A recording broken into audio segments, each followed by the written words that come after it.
O livro de Jó é um dos livros mais agressivos e indigestos de toda a Bíblia. Não é um livro fácil, não é um livro simples, é um livro que causa dificuldades apologéticas até. É um livro que, para corações que desprezam a Deus, é um argumento contra Deus. Mostra um Senhor cujo propósito principal é glorificar o próprio nome em sua criação e que não mede esforços para isso. O livro de Jó não apenas apresenta Deus enviando sofrimento para os seus filhos, mas apresenta Deus glorificando o próprio nome ao fazê-lo. Essa mensagem é uma mensagem escandalosa. E é uma mensagem escandalosa até mesmo para a igreja. Essa mensagem não é bem aceita por todos. Quando John Piper, no ano passado, publicou o livreto Coronavírus e Cristo, no primeiro semestre de 2020, no auge da pandemia, a gente pôde ler várias reações raivosas na internet. Uma me chamou muita atenção. Na época eu ainda era mais ativo no Twitter, e um cara compartilhou o livro do John Piper dizendo apenas o seguinte: o Deus dele é meu diabo. Qual o motivo? John Piper afirma no livro que Deus foi o responsável por nos enviar a pandemia, de que Deus foi quem nos enviou esse vírus, de que Deus foi quem nos colocou nessa situação, de que isso não foi simplesmente um plano maligno do diabo em porões do inferno, fora do alcance da visão de Deus, mas de que Deus, soberano, Senhor, nos colocou nessa situação de pandemia. Ricardo Gondim, o maior representante brasileiro do teísmo aberto, disse em um vídeo do canal da sua igreja que esse vírus não foi mandado por Deus, fecha aspas. Ele ainda diz que se Deus é assim, que se Deus é um Deus que envia pandemias, abre aspas, ele é um monstro, um facínora, fecha aspas. Isso não é novo. Por exemplo, em 1975, um dos maiores teólogos sistemáticos do mundo, o escocês William Barclay, ele escreveu uma autobiografia espiritual, onde ele diz o seguinte: eu acredito que dor e sofrimento nunca são vontade de Deus para seus filhos. Não posso conceber que seja vontade de Deus que alguém seja atropelado por um motorista sob a influência de bebida, ou que uma mãe jovem morra de leucemia, ou que alguém no primeiro estágio da juventude enfrente cada vez mais desamparo na asterioclerose. O livro de Jó, no entanto, está aí para nos mostrar que os homens nem sempre têm razão, de que o nosso esforço por entender Deus e de tentar justificar a existência pelos nossos próprios meios não fazem sentido. Porque nós temos um Deus que não se deixa engarrafar, um Deus que não se permite agir dentro daquilo que é fácil para a gente explicar. O livro de Jó nos mostra um Deus que para muitos é o diabo, mas que para nós que olhamos pelas lentes da fé para as circunstâncias da vida presente, nós entendemos que ele é nada mais do que o bom e soberano Senhor sobre as nossas vidas e sobre cada uma das nossas criações. O livro de Jó começa no capítulo 1, nos seus primeiros 5 versículos, explicando o personagem principal dessa história, que no caso é a figura de Jó. A gente começa lendo do versículo 1 até o versículo 5, dizendo: havia um homem na terra de Uz, cujo nome era Jó. Este homem era íntegro e reto, temia a Deus e se desviava do mal. Nasceram-lhe 7 filhos e 3 filhas. Tinha 7.000 ovelhas, 3.000 camelos, 500 juntas de boi e 500 jumentas. Também tinha muitíssima gente ao seu serviço, de maneira que este homem era o maior de todos os do Oriente. Os filhos dele iam às casas uns dos outros e faziam banquetes, cada um por sua vez, e mandavam convidar suas 3 irmãs, a comerem e beberem com eles. Quando se encerrava um ciclo de banquetes, Jó chamava os seus filhos e os santificava. Levantava-se de madrugada e oferecia holocaustos segundo o número de todos eles. Pois Jó já pensava assim: talvez os meus filhos tenham pecado e blasfemado contra Deus em seu coração. Jó fazia isso continuamente. A gente tem pelo menos 4 realidades sobre Jó sendo ditas aqui nessa introdução, nesse epílogo da obra. Primeiro, Jó era um homem justo. Não havia motivo pessoal para que Jó sofresse tudo aquilo que sofreu. Você deve conhecer a história de Jó, ele é um homem que passou por um período intenso de sofrimento, a gente vai ver isso ainda nesse sermão. Jó sofreu, e Jó sofreu sendo um homem justo, íntegro e reto. Em segundo lugar, Jó era um homem próspero.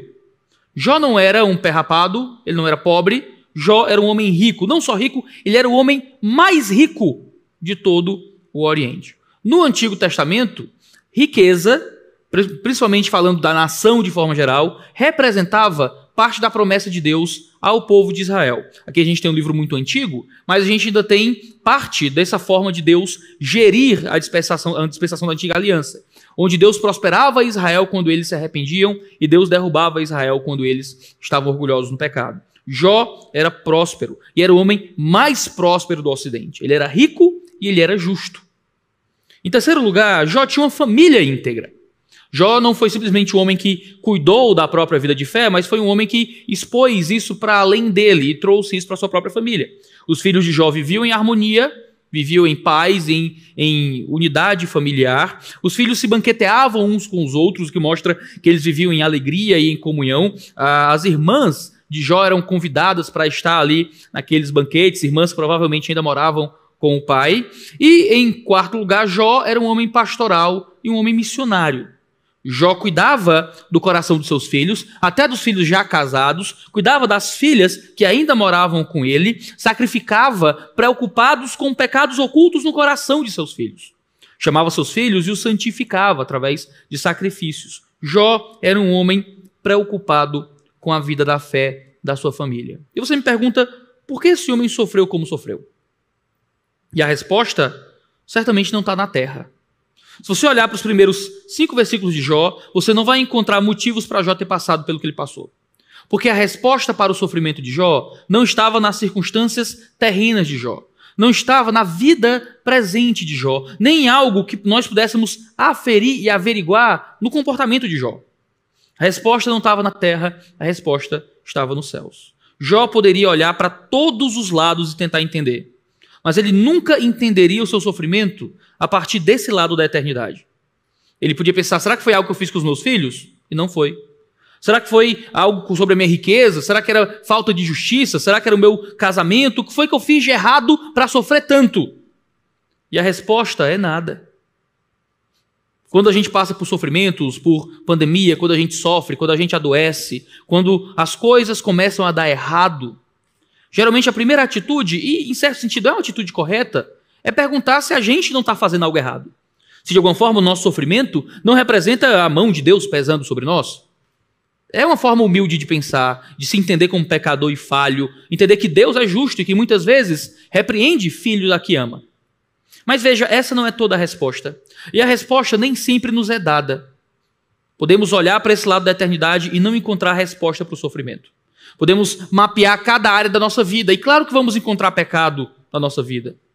Aquele que diz que não peca, mente. Nós ainda vivemos diante da natureza de Adão. Ainda lutamos contra nossas falhas todos os dias.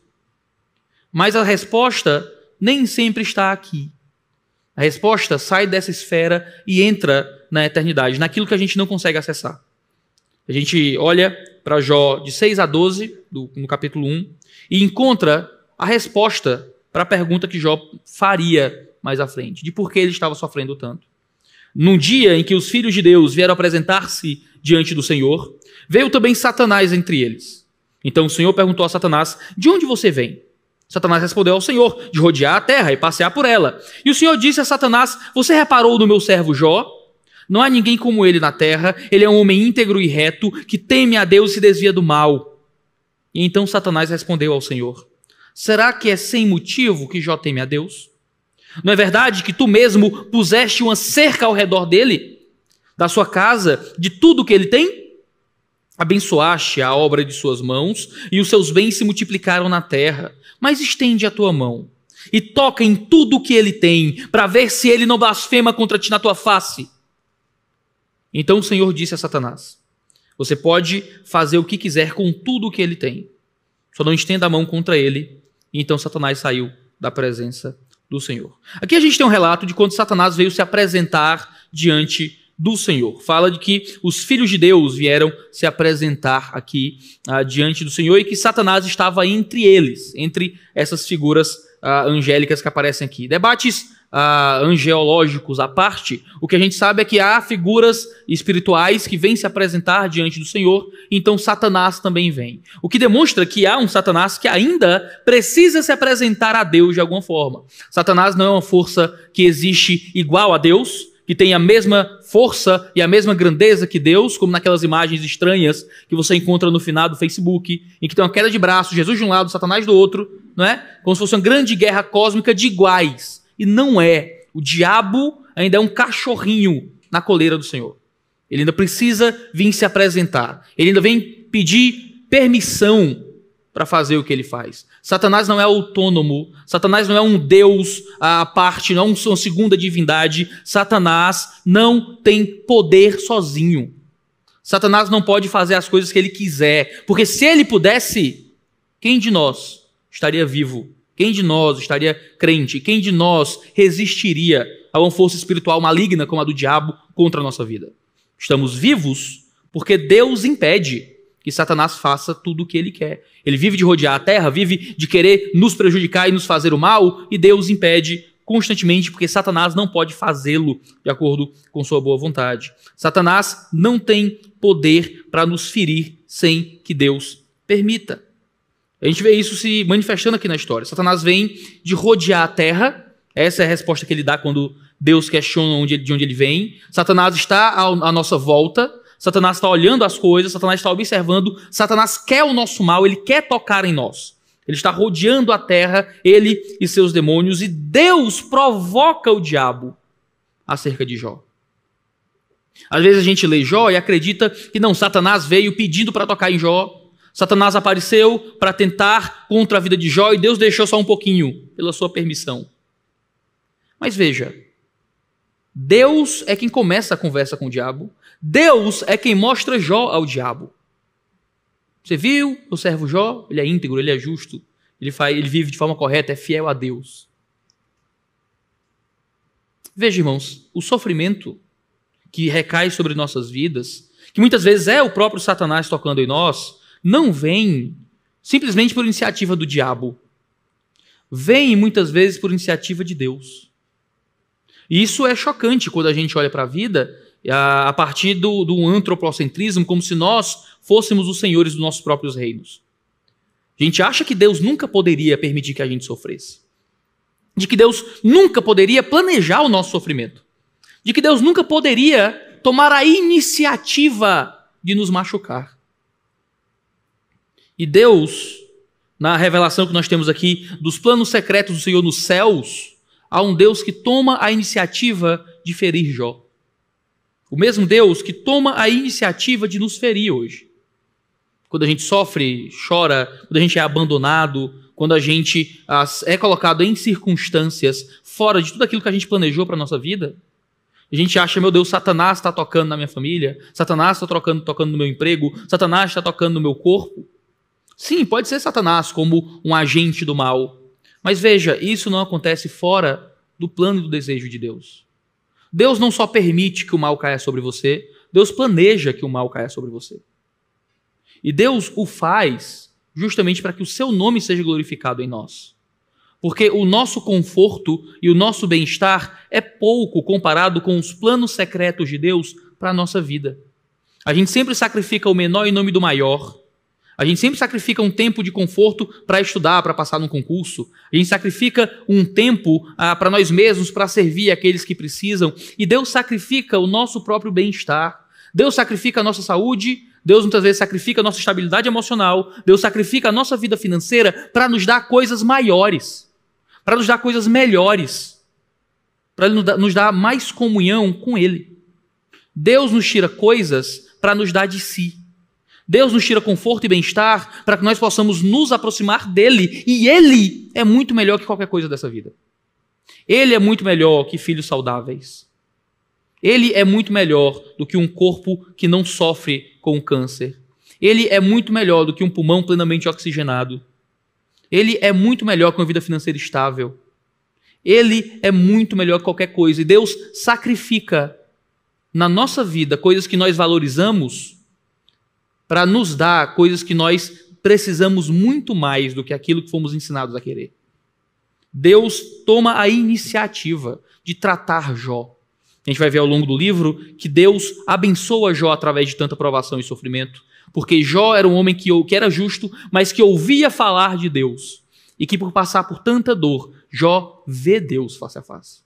Os planos secretos de Deus se revelam na vida de Jó através de dor, através de sofrimento. Mas no fim da história, Jó consegue ver Deus de uma forma que ele não via fora do sofrimento. Deus toma a iniciativa de nos fazer sofrer, justamente para que nós sejamos argumentos pela eternidade.